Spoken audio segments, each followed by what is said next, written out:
over there. So fed the ducks, you know, got to look at all the beautiful, beautiful flowers. A gorgeous day, gorgeous day. So, Yeah. Well, all right. I am going to start. Let me see Okay. if I can, from beginning. Okay, from beginning. Stop share. What am I sharing? I can't even see it right now. Hang on. Stop share. Let's start all over. We are having some mechanical problems. Okay, here we go. Let's do this. Okay, any second now. Why am I having problems? You can see I haven't been doing this in a couple of days. You're out of practice. Yeah, I know. Okay, here we go. Now we go. Okay, start from beginning. There we go now. Good. Minimize this. Zoom. Good morning, Joe. Good morning, Eric. How are you guys? Good. Okay. Now you should be able to see it. Yeah. Okay. So what do you see? The complete where it says drive around? Yeah. Yes. Okay, Yes. good. Okay. So what happened here back in 2016, Ann and I went to Europe, and one of the things we had to do obviously was to try to find a boat. So this basically was a trip driving around Europe looking at boats. Well, I'm not going to bore you with boats, but this is kind of a little bit of a driving trip throughout the area. So as we go, we're going to start off. Do you see, what do you see right now? Just the map, right? The Yeah. map. Belgium. Okay, good. Belgium down to Okay, good. Switzerland. Good. Okay. So we flew into the Netherlands, and one of the first places we went to from there is we went over towards Belgium. And then from Belgium, just quickly, you can see the Netherlands in the top right-hand corner. We ended up going over to where we're going to start the presentation is in a town called Ghent, G-H-E-N-T, Yes. and a little town called Bruges, which is right after it. And the Netherlands is broken into two different parts. You have what's called Wallonia on the bottom of Belgium and Flanders up at the top. And basically what they're doing here is the Dutch influenced by language is the top, Flanders, and Wallonia is the bottom. It's more French speaking. I right now prefer so far the top part of Belgium, but we're going to focus on the area right there that you can see, Ghent and Bruges. As we go into Ghent now, Ghent is an old, very old town in Europe, and this is an old map of Ghent. You can see that it's surrounded by water, and all of these little pointers that you have are basically places that you could fortify and shoot out at any invaders in the 12th, 13th, 14th, 1500s as they were coming, trying to attack Ghent.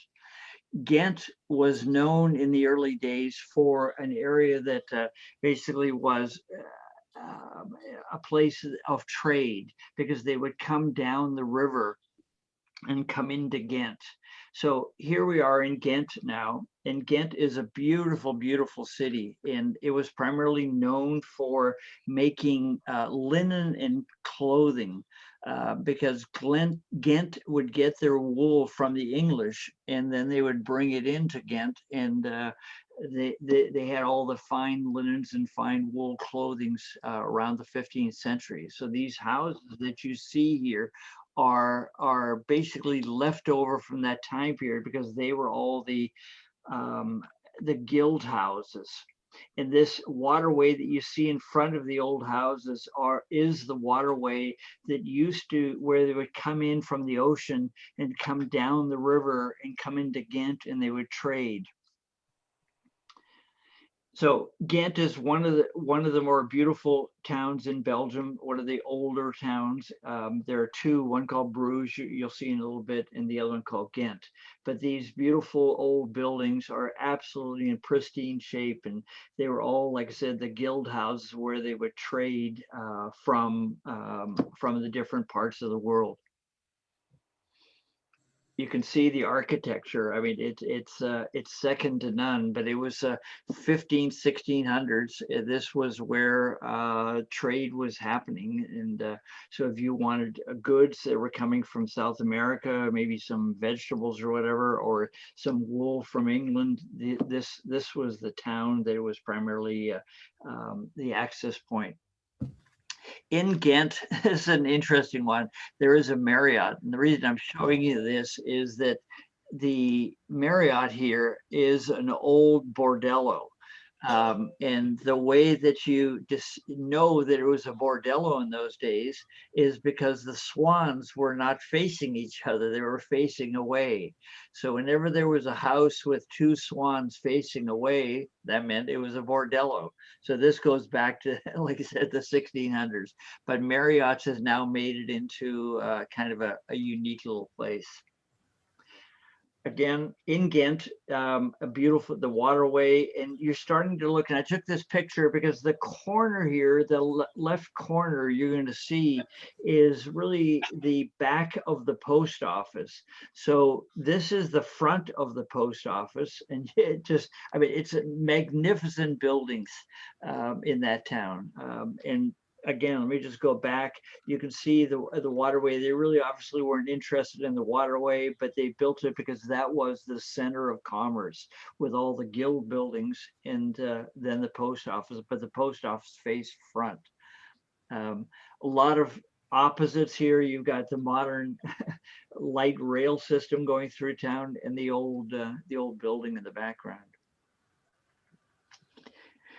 Lots of architectural detail when you go through Ghent, and this is one of the new ones. It's just another hotel, and somebody had made this whimsical little man on the outside, and I found it really well done and interesting. Ghent is full of these older buildings. Obviously, people live in them now. Some of them are a little more dilapidated, but this is the other waterways around Ghent. You could see the back of this building would have been the way that if you had something to deliver, you would come along the river in the back, pull up here, and that's how you deliver goods to the buildings in the front. Just very interesting. One of the things, I'm sure some of you know this, but you can see the steel on the buildings. And so this steel, what this is, each one is a floor. So when you do unreinforced masonry or brick or stone, you have to strengthen it as time goes along. I mean, as the building moves. And so what you end up having is the steel, the pins that go into the floor. Then the steel is on the outside to give reinforcement, so there's no outward bow, but you can see it in almost all the old buildings of that time period, because it was a way that they could go second and third story and reinforce the walls. My wife, obviously on the back of Ghent, a cute little house, which I found interesting. I mean, it's how somebody could build this, but you know, you can see it's barely about 8 feet wide, but it has length to it, so people live upstairs. But it was just interesting. This was a very interesting old building in Ghent, one of the oldest buildings, but it is now a sign of the times because it's now a Chinese fast food restaurant. So in Ghent, and Ghent right now is primarily a town for college kids, because it's full of college kids, and but it is also a major tourist town. City Hall in Ghent, you can see the new, relatively new from the 1800s, and then the older one on the front section. But this is still the City Hall of Ghent. Just a side note, so different advertisings who are advertising bras, and so these are the extra large lingerie that they've been producing since 1865. So here we are going into our little Airbnb, because as we would travel around looking at boats, we always stayed in different Airbnbs, and this is the one in Ghent we stayed in. Just, you know, I'm not a great fan of hotels, but I always like Airbnbs. They're far more interesting. So our bathroom, which is interesting from the standpoint, clawfoot bathtub, and just a fun place.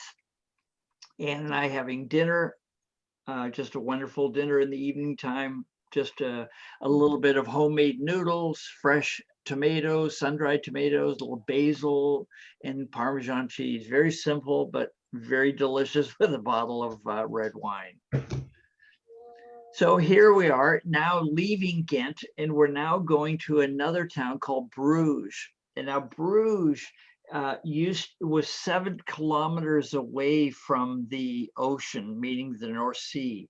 And to get to Bruges, you can see my point. Can you see my pointer there? Yeah. Okay, that is access to the ocean, to the North Sea, because in the original 11, 12, 1300s, this was a way the sailing ships could come from the North Sea down the river, and you can see all the way around Bruges, they had a waterway. And then if you are allowed to go inside, you had the waterways that would connect the city hall and the different things you're going to see. But this is the original look of Bruges. And because it was a fortified town, their fortifications were all around the town. And you can see the different castles. The one I'm pointing to right now is the next one you're going to see. This is the main fortification. So if you were a sailing ship in the 1300s coming down the river from the North Sea, this would have been the fortification you would have seen as you were entering Bruges.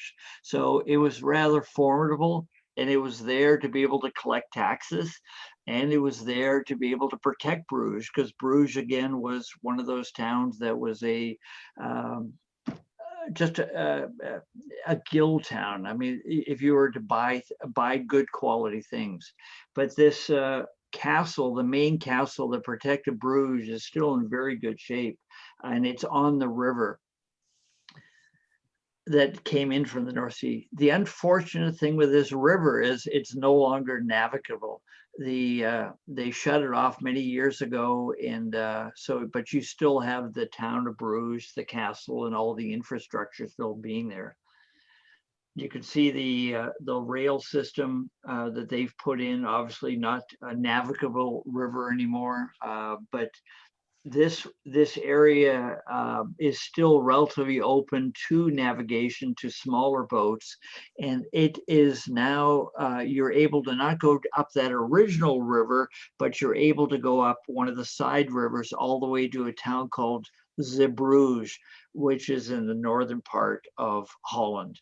And Zibrouge, real quickly, was also a town which I found really interesting, which was originally built on the sea, and it was the place that the Germans would first put their U-boats back in the early 1900s, 1907, 1908.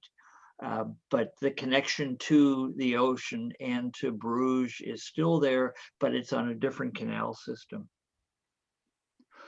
Some of the inward surrounding areas of Bruges, I mean, it's one of the more beautiful towns of Europe, but this is the fortification, again, that would allow somebody to go into the town. All the little waterways. Here's an interesting picture I found on the internet. This was the City Hall painting in 1861. Okay, so you can imagine that's what it looked like in 1861. Well, here's what it looks like now. Not much different when you look at that building there. And then you look at the building on the right. Yeah. So I mean, Belgium didn't get badly bombed during World War II, and so a lot of their old buildings and old infrastructure is obviously still there. But it's a beautiful place. This is the market area of Bruges, which is, typical market area. A little back canal, and you can see those reinforcements again on those buildings, where you can see where the floors are, and then the vertical steel that they pinned in there to keep the unreinforced masonry from bowing out. the back of Bruges. You're going to see just a lot of this. It's just really interesting stuff. Again, if you notice on every one of the buildings, that's steel on showing you where the floors are to hold the reinforced masonry up so it doesn't fall down, but you can see it everywhere. And some people spend more detailed time making it pretty. You know, typical little canal, lots of swans, the back sections of Bruges. I mean, it's one of my favorite European towns. You can see the, you know, where the steel, even all the way down right at the water level, where they reinforced or to hold the masonry together. The big churches of Bruges, again, the steel, it's like I said, you'll see it in all of the buildings. Some of the older buildings here, and there was one that they still had left that hasn't fallen down. I couldn't figure out how old it was, but it was an old wooden Bruges style building. It's hard for me to imagine spending winter there, but you know, somebody finds it amusing.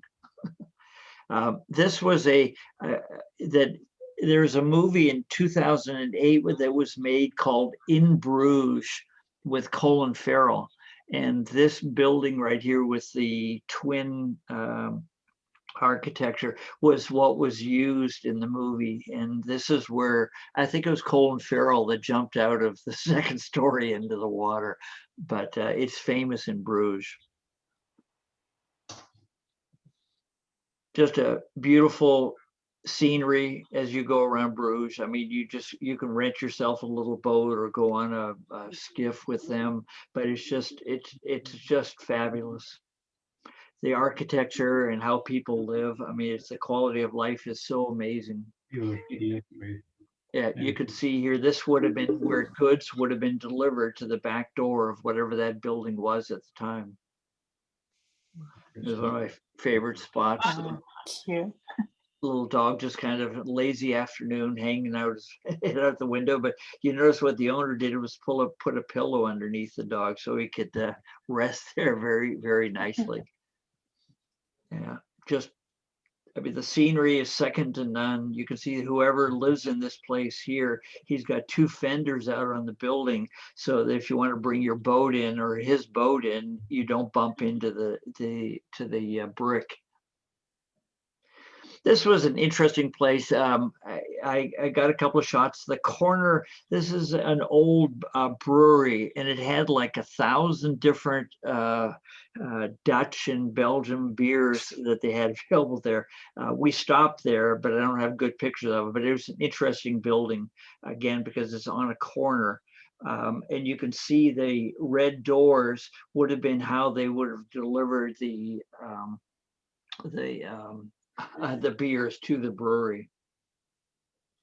That was that gentleman's house, which I absolutely fell in love with, with the dog and the little boat launch in the back. I mean, I could spend my next 20 years there sitting on the back porch of that place. That's my wife and I in that brewery, drinking a few of their tasty beers because it's just watching people go by. And one of the signs they had up there is beer is proof that God loves us and wants us to be happy. So interesting. That was Benjamin Franklin. I figured it would be something that the Europeans would have said, but nope. So here we have Bruges City Hall. Again, you know, spectacular buildings. The architecture is just off the Richter scale.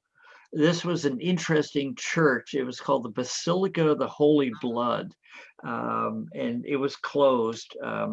I found a picture of the 1920s, 1930s, I understand. I can't remember what the year was on this picture, but or maybe a little later, but it was what the Basilica looked like right after the war, because I'm looking at this Vespa. Yes. So our bed and breakfast in Bruges. This eclectic woman had this house, and she had a couple of rooms she rented out, and she was very artistic. But it was our room. outside of Bruges in the evening time, went for a quick walk. And again, it's as beautiful at night as it is in the daytime because they have everything just spectacularly beautifully lit up. So Bruges and Ghent are two of my favorite towns there. So from there, we ended up going now to Bastogne, and Bastogne is obviously a little further south, and this had to do with the Battle of the Bulge, when the Americans, the 101st, I think it was 101st Infantry, anyway, they ended up defending Bastogne. If somebody's got more history on this would be interesting because I don't. But it was between 1944 and 1945, the Americans defended Bastogne, and this is a monument that was built for the Americans in memory of what happened. And I found this one map, which I found interesting, because Bastogne, you can see the blue.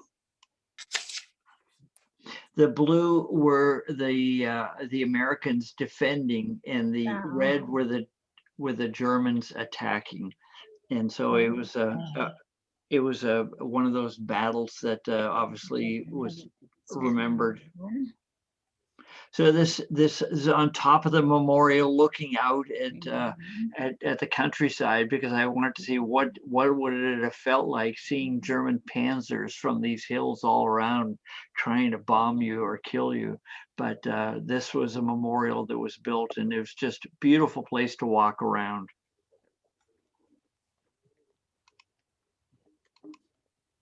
So there was obviously a war museum, and a very well done war museum of the 101st Airborne Division that were basically outnumbered 5-1 and held Bastogne until this is a scene inside that they had 4 or 5 scenes of the Americans killing some Germans. And here, Yanks stop Nazi attack, unleash biggest blow, air blow. So anyway, this was the end of that time period. So as we leave Bastogne, which is obviously in France, coming down, we stopped in Strasbourg for a couple of days. And Strasbourg, again, like most European towns, was a fortified city. And it was being originally protected when it was built and fortified because of the way it was designed. You can see the points that would have been hard to attack the city. And there was one area that you would be able to get into the city, and that was how commerce came in. So this is one of the fortifications left from that. And so you can see there the fortification of if you were coming into Strasbourg at the time and you saw somebody firing out of those holes, it wasn't a friendly fire that they were looking for. It was a way to protect the city. But it's another beautiful medieval city. And you can see on the building because here we've gone up about 6 or 7 stories. You can see the exterior steel that holds the unreinforced masonry together. And at the higher you get, sometimes the more exotic the designs, because they've got to hold the steel together. In Strasbourg, another, I mean, this house was built in 1427. So it's just one of those unbelievable places that even see that it's still around, but it was a Gothic architecture, obviously. Backside of Strasbourg, the old section of Strasbourg as you go around.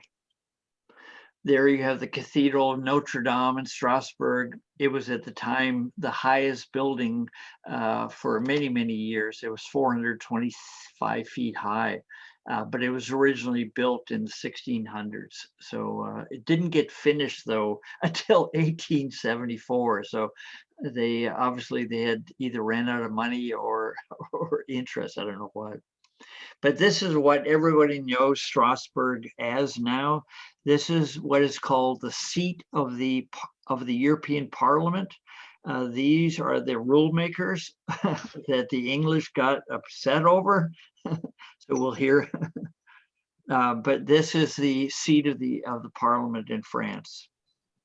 Another interesting thing in Strasbourg I had never seen before was a boutique, and it was a Muslim boutique where you could go in and you could get your different color hijab or burkini or whatever turban you wanted. But I found it interesting in Strasbourg. First one that I'd ever seen anywhere in Europe.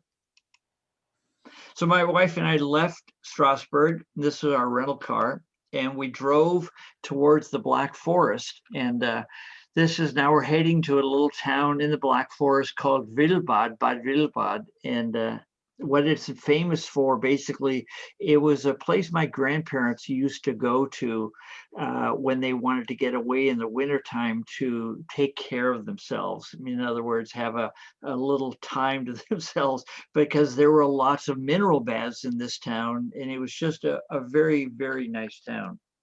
So we stayed at this little town called the Alte Linde, just a nice hotel. Couldn't find an Airbnb at the time. Typical hotel with a German type of feather beds.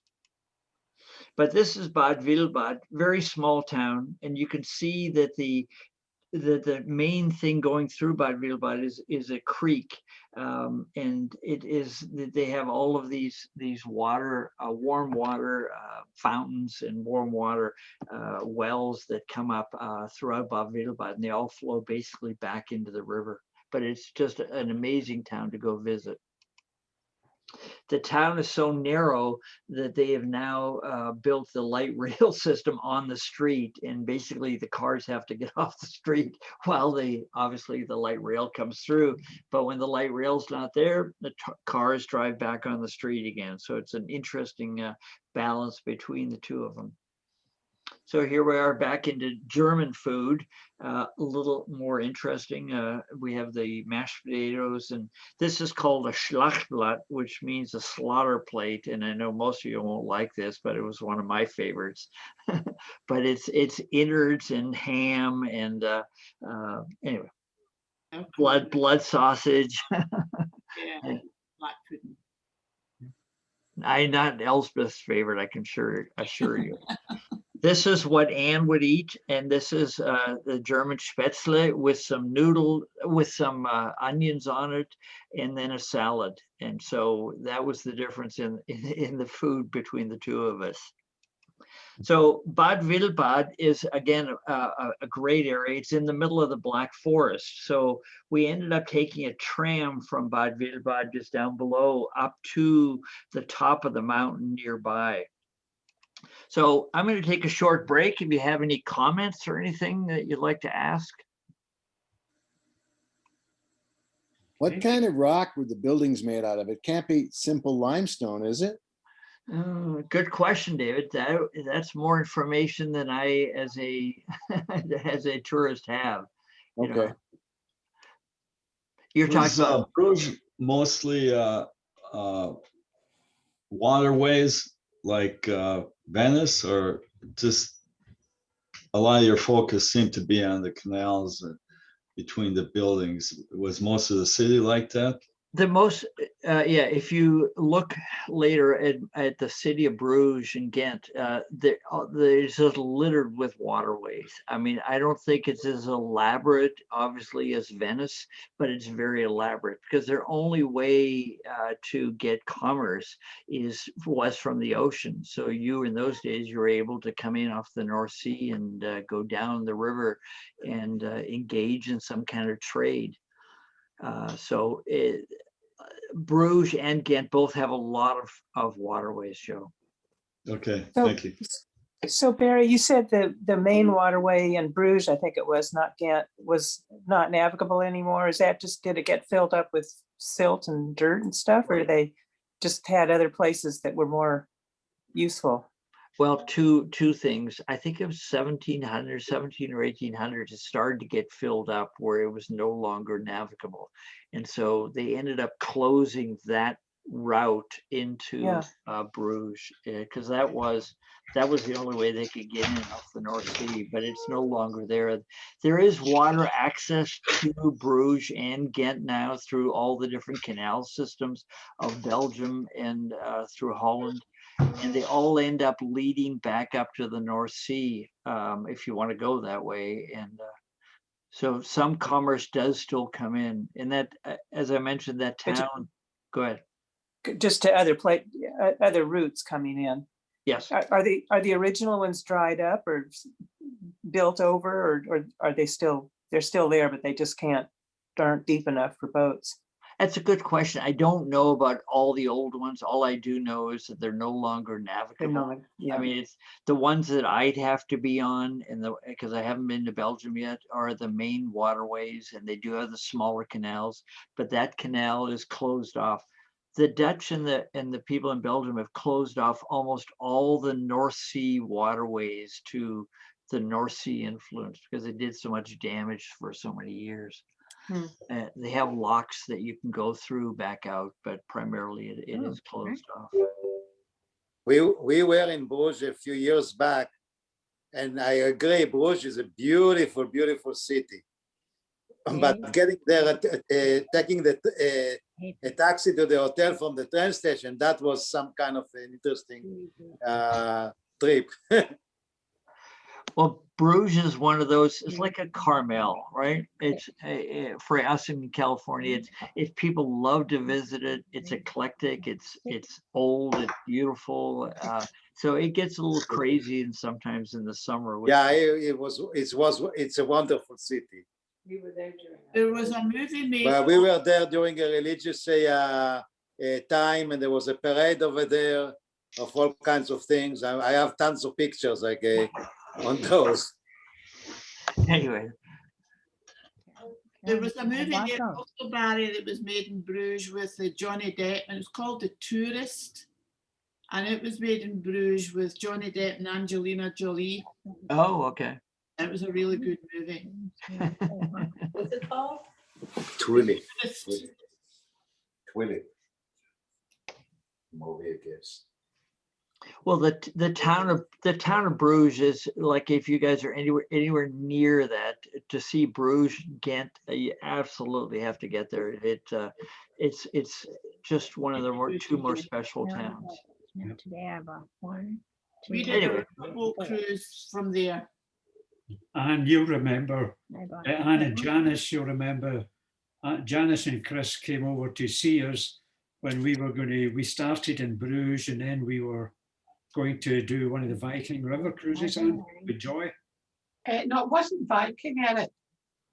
Oh, it wasn't Viking. Well, No, it wasn't Viking. the Uniworld. It was, No, it wasn't. No, it started with a G. It was Overseas Adventure Track, OAT. no. No, it started with a G.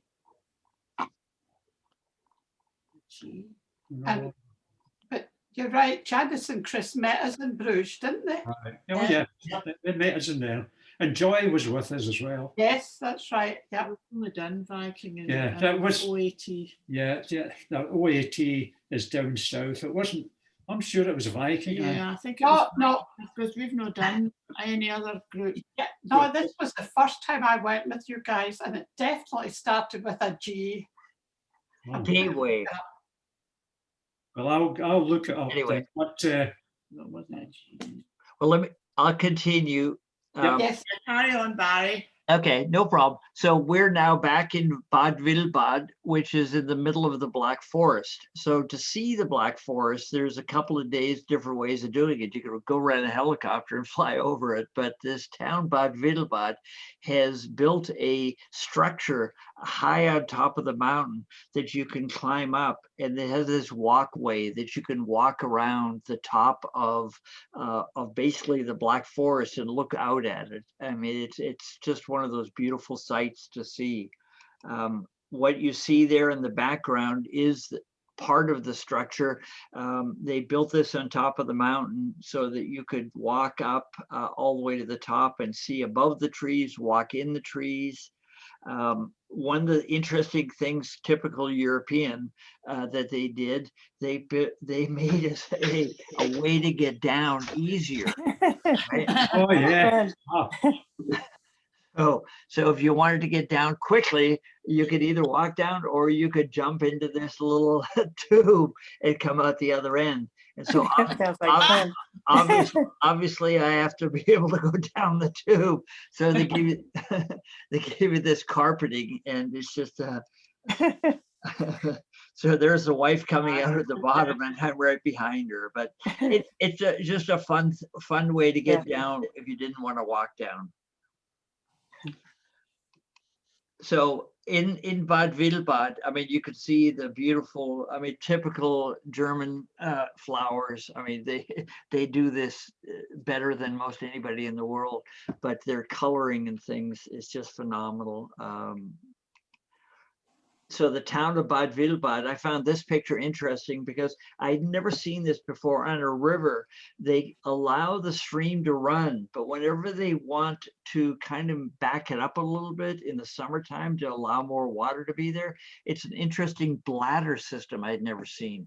They just put air into this bladder and blow it up, and then the water stays behind it and a little bit runs past, but anyways, it was just interesting, but this was Bad Wildbad. So the reason I went to Bad Wildbad, I wanted to go to there. I love baths, and this is a place that is known for their warm water, their mineral baths, and why my grandparents used to go here all the time in the wintertime to hang out. Well, we went to the hotel and we went inside the baths. I was not able to take my pictures, but I was able to get a couple of pictures off the internet to give you an idea of what the inside looks like. It's just an absolutely magnificent place inside, because the Europeans, again, like I said, love their baths. But Bad Wildbad is just a classic old European bathhouse. There you can see, again, I took these off the internet. These I didn't take, but, it's just a hot tub area. This is the cafe area inside. Like I said, they wouldn't let you take pictures, but it's just if you're ever there, we spent a day in this place. I mean, it's hard to tell you how beautiful the place is inside and how luxurious. So outside, again, Bad Wildbad, because it has so many different baths. They had this slightly overweight balding German man standing there tiptoeing into the water, and so I had to kind of mimic him a little bit. But now, Barry, what are you doing in the water? well, I'm just looking. I was going to pee into it, but it wouldn't be appropriate. Anyway, this is again one of the last pictures of downtown Wildbad, but how it's interesting how they show the water, because in America, to leave an open waterway like this, we'd have lawyers wanting to sue us, right? But to them, it's just a beautiful little creek that runs through the middle of town, and they've made a nice picturesque area, and they show you where you can cross. But anyway, I found it very interesting. Yeah, it's like it's Europe and not it could be a lot of mosquitoes. Well, not there, Yossi. There's mosquitoes. The mosquito does not live in Germany really well. Yeah, I know. When I was in Tanzania, there were tons of mosquitoes. Yes. Oh, with this thing. Difference in latitude, right? Yeah. So we left Strasbourg and Bad Wildbad, and we ended up going down to the Bodensee. And down to the Bodensee, there was an airplane museum that I've been wanting to go see, and it was the Zeppelin Museum. And so what you have here is, let me move this. This is the Graf Zeppelin, and it originally made 590 flights before they ended up between 1928 and 1937.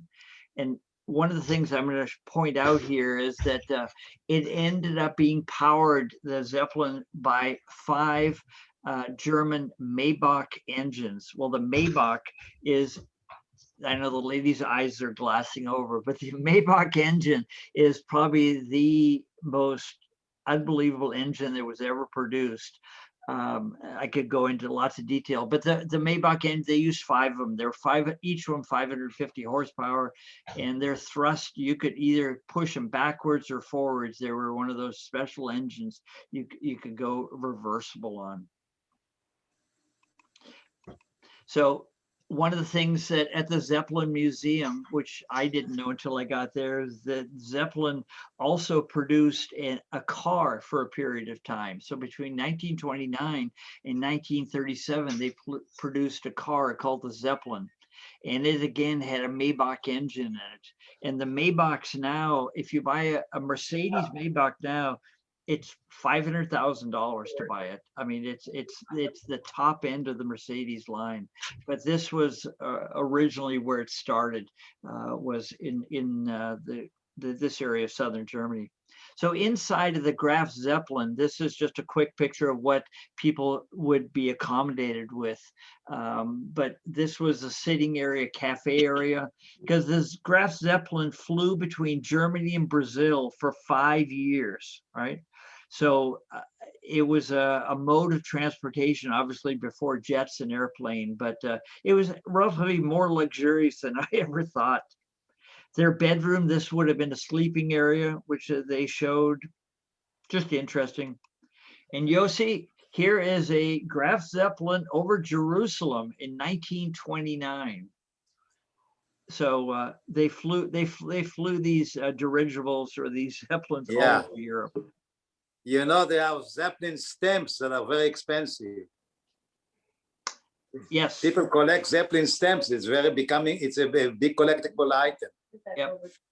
Well, it was the mode of transportation for quite a few years. So where we are right now with the Graf Zeppelin is in Friedrichshafen, and this is the Bodensee, which is also known as Lake Constance. Well, where I wanted to go was to a town called St. Gallen in Switzerland. So we had to take a ferry from Friedrichshafen over to Rohrsbach. But it turned out that as we took the ferry, which you're going to see in a second, it took us throughout these little towns of Meersberg, Constance, and then down to Rohrsbach. I'll explain later in a few minutes why we wanted to go to St. Gallen, and you'll understand. So here was the vessel we took over. You can jump on it, and it'll take you all around the Bodensee and stops at all the different ports. So one of the ports it stopped at was a place called Meersberg, which I'd been to, but this was one of the oldest wine regions in that area. This company here, Staatsweingut, has been making wine since the year 1210. So, you know, I think that they have the ability to make wine down really well, but this is in Meersberg.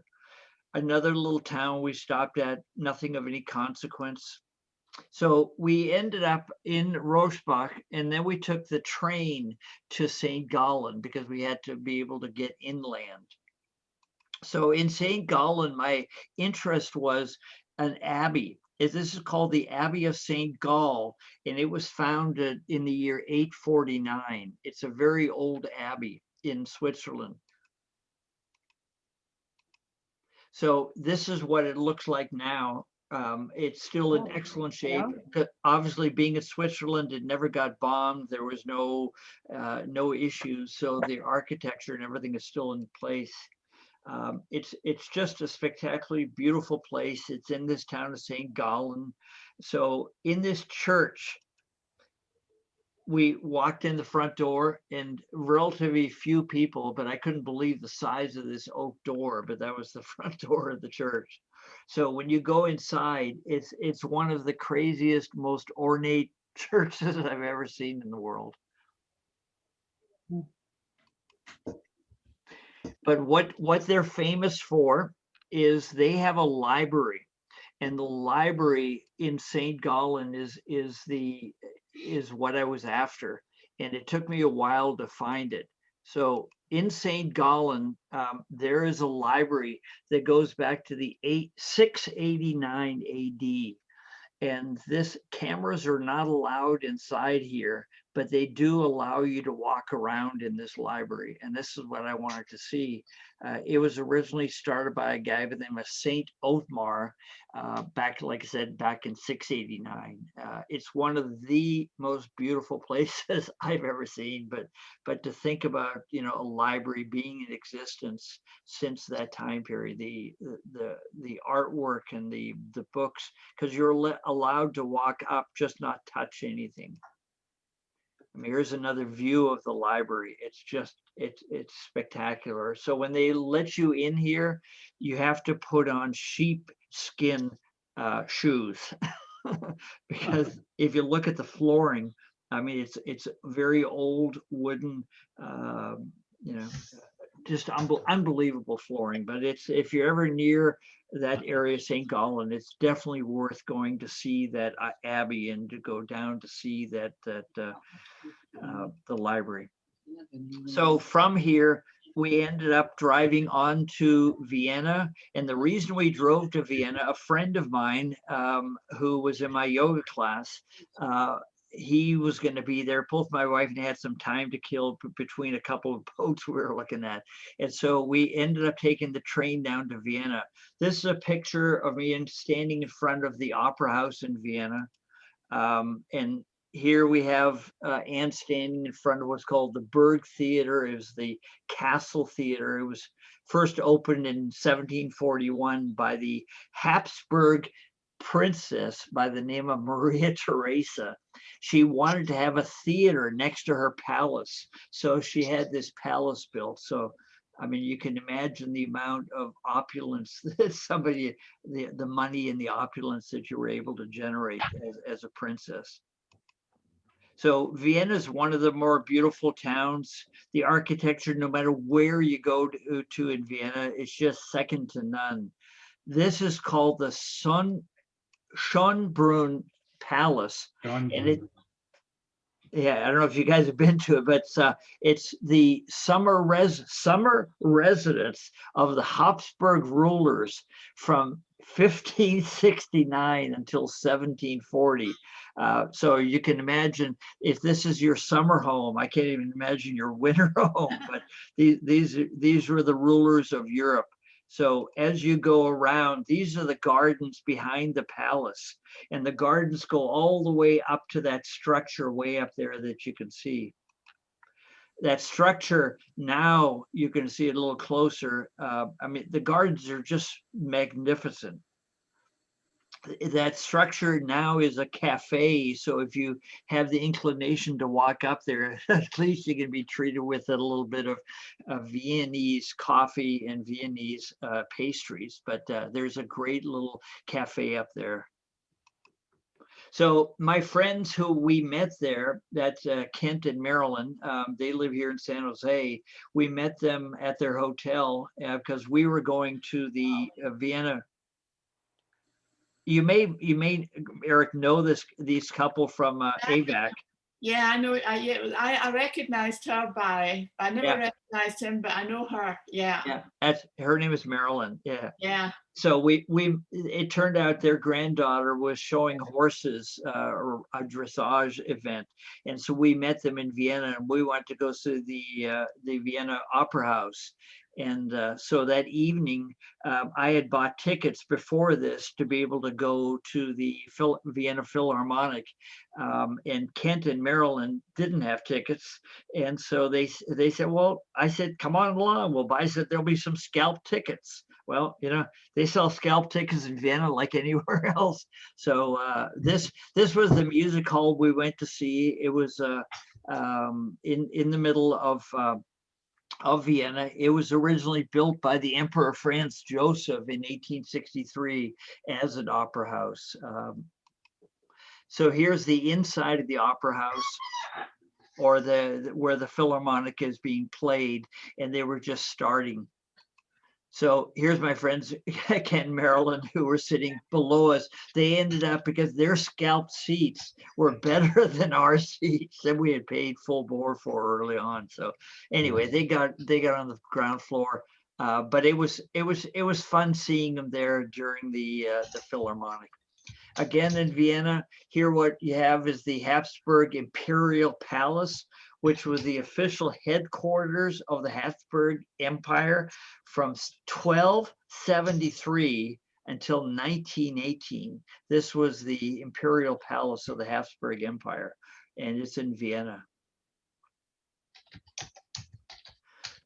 After we left there after 3-4 days, there was a boat that I went to see in a town called Duesberg. So we took the train up to Duesberg, and this was a little Airbnb we stayed in, just a cute little place. So my wife having a little bit of a dessert, which would be normal. A lot of ice cream and a little whipping cream. Here we stopped in Cologne for a little while. There was another boat I wanted to see, and this is my cousin, and this was a chocolate tree. She was just showing us around Cologne at the time. Here we have the Cologne Cathedral. This was built 1248. It was halted in the years 1560, and then it got finished in 1849. But it's another one of those beautiful Catholic churches of Europe. I mean, the amount of effort that they built, this is the outside, the buttresses of the church. I mean, to be able to get all this stone to stand up with these buttresses. So here I am, just this is below the church. Inside of the church, real quick, this is one of the organs. So we left that area, and we ended up wanted to go back to Amsterdam because there was another boat I wanted to see there. This was a hotel we stayed at. So when we arrived with a car, I had forgotten about how hard it was to get parking. So I asked the hotel, where would we park? And they said, I'm sorry, we have no parking. I said, what do you mean you have no parking? Where do you park? She said, well, you go across the street where I'm standing to the rail station, and you jump on the train and take the car and leave it at IKEA parking. So here it is. Ann and I, you can see in the left side, we took the train to about 3-4 miles between Amsterdam and Haarlem to this IKEA parking, and we left the car there, took the train back to the hotel so we could spend a couple of days, because from there we ended up taking the train more or less daily into Amsterdam. I put this picture in just real quick because it shows the Europeans fixing the road. You know, we have to dig them up, but when they want to put a cable in or do something, you can see all they do is take their bricks up and they lay whatever they're going to lay and then lay the bricks back in. It's just an interesting way to do their infrastructure on roads. Typical Dutch bicycle. You've got a woman with a baby. I found this really interesting, but you know, she drives it in the back, but the baby's fully covered. So it's just a cute bicycle that you don't see around here at all. Here we are in Amsterdam. This is the Amsterdam City Concert Hall. I took this picture off the internet because everybody's seen the Rijksmuseum in Amsterdam, which you're going to see in a second. But this was one of the first pictures in 1895 of the Rijksmuseum before it became the museum, because this was originally a royal palace. So this is what it looks like now that everybody has seen in Holland. This is the Rijksmuseum, and it's one of the world-class preeminent museums to see art, whether it's Van Gogh, whether it's Rembrandt, or whoever. It's an amazing, amazing place. Inside the Rijksmuseum, this is the area that you would go for. There's a little coffee shop you can see at the bottom where we stopped and had coffee, but they wouldn't let you take pictures inside the Rijksmuseum, so I don't have any of those. In Amsterdam, typical little people living on the canals. They're allowed to live there. They basically never move there. I mean, never move, but they're very valuable spots. And these are just the different places in Amsterdam, how people live on the canals. This is the original headquarters of the Dutch East India Company that was founded in 1602 to trade between the Dutch and Holland and the Netherlands. And unfortunately, this building, it's a beautiful building, but it's now a shopping mall. So the Dutch East India Company from 1602 is now turned into a place to buy things. So this is just the inside of it looking up, and you would go down all these different halls to whether it's Versace or Gucci or whoever you wanted to buy, whatever you wanted to buy. Here we have in Amsterdam, this is Rembrandt's house. Rembrandt lived and worked in this house from 1639 until 1956. And one of the things I didn't know was in 1656, Rembrandt went bankrupt and his belongings went on auction. So everything that was original in this house had all been auctioned off because after his bankruptcy. But this is where he did a lot of paintings, and just an interesting house. Across the street from there was another building that dates back to 1695, because this is now a bar, but this was a house that the guy who took care of this lock lived in. So there was a lock that you could get in and out of Amsterdam in those days in the 1700s. But it's just a original building. Typical Dutch housing, they've emulated the old structure where, that they do have a little bit of boating that you can put on the outside of a house. Here we have my wife, who is having another one of her wonderful desserts. And we are coming to an end now. Oh, very nice. That was good. Beautiful. Very nice, Barb.